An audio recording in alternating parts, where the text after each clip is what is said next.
টাকা উদ্ধারের পরই ভয় পেয়েছেন সাগরদিঘির তৃণমূল বিধায়ক বাইরন বিশ্বাস।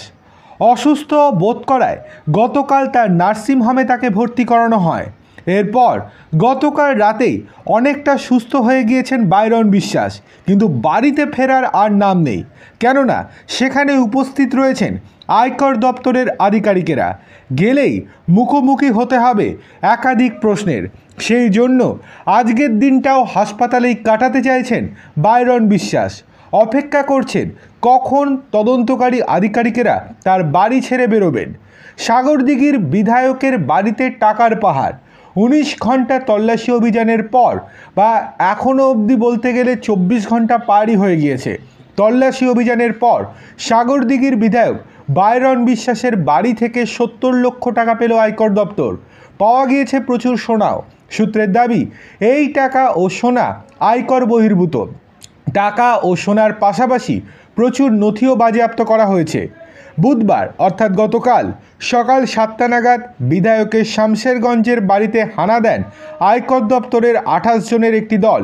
বিধায়কের বাড়ির সামনে বিড়ি এবং চা তৈরির কারখানা, হাসপাতাল, স্কুল এবং তার বাগান বাড়ি সহ মোট 8 জায়গায় একসঙ্গে হানা দেয় আয়কর দপ্তর। তদন্ত চলাকালীন কর্মীদের ভিতরে ঢুকতে বা বাইরে বেরোতে দেওয়া হয়নি। দীর্ঘক্ষণ জিজ্ঞাসাবাদ করা হয় বাইরন বিশ্বাসের বাবা বাবর আলী বিশ্বাসকেও। তিনি সংবাদ মাধ্যমের সামনেই হাউমাউ করে কেঁদে ফেলেন। তিনি বলেন, আয়কর দপ্তরের কর্মীরা যা জিজ্ঞাসা করছেন সেই সব বলেছি, ওরাও আমাকে খুব সম্মান করেছে।